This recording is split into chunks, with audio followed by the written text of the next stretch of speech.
And welcome back to Hannity. Now, tomorrow night, I will be attending the State of the Union address in Washington, D.C., all thanks to my next guest, Texas Congressman Louie Gohmert.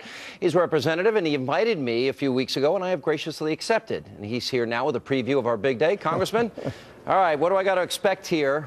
Am I going to get booed by the Democrats? Well, as I told you, when you're about to enjoy something as pleasurable as this State of the Union address, you just kind of want to share it with people you really like you. So, now, I tell you, though, one of the things I'm now not expecting to be in that people were saying he's going to talk about, the income disparity between the rich and the poor. Well, now that we know that 95% of the income between 2009 and 2012 went to the upper 1%, and we know that 80% of the people, executives on Wall Street, donate to this president over his opponents, we kind of have figured out where he's going there, so he's probably going to have to talk about something besides income distribution. Well, look, I have a spy. I can't show the other side of this paper, but I have the White House State of the Union talking points in front of me. One of the issues that's going to be a big news as of tomorrow, and that is the president who's saying when American jobs and livelihoods depend on getting something done, he's not going to wait for Congress. Now, I look at the Constitution, I see something known as separation of powers, co-equal branches of government. There's been a little bit of lawlessness in years gone by, recess appointments when the Senate's not in recess, unilaterally changing the health care law, not enforcing immigration law. Is there lawlessness going on here?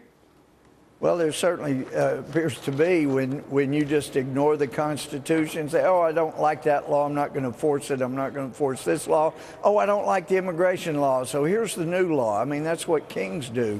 But I tell you, though, on as far as just doing things on his own, when we also see the numbers, Sean, that, let's see, he has helped 12.5 million out of poverty since he's been president, but he's pushed 13.5, something like that in. I mean, he's pushed nearly 1 million more into poverty than he's helped get out. That's not a good record to talk about, so he needs to talk about something else, I'm sure. 50 million Americans on food stamps, nearly a doubling of that number, and the largest number in decades in the labor participation rate in terms of the lowest number we've had.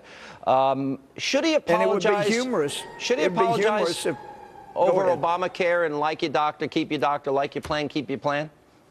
Well, absolutely he should. I mean, that's what you are supposed to do when you're caught in something that's not true. And, of course, on the Hill, it's against the rules for us to say somebody lied. But whoever put all those words in his teleprompter sure did, because what he said was going to happen didn't happen. You couldn't keep I didn't get to keep my insurance. I didn't get to keep my doctors, and so obviously that wasn't true. Seemed like somebody tried to set the record straight some years back when he was talking about those kind of things. All right, last thing. I just want you to know, you mentioned the Joe Wilson incident. Just to remind people, I am going to be your guest. Remember when he said this? There are also those who claim that our reform efforts would ensure illegal immigrants. This, too, is false. The reforms I'm proposing would not apply to those who are here illegally. It's not true. I just want you to know I'm not a crazy guest. I will behave myself. You have my word of honor on that.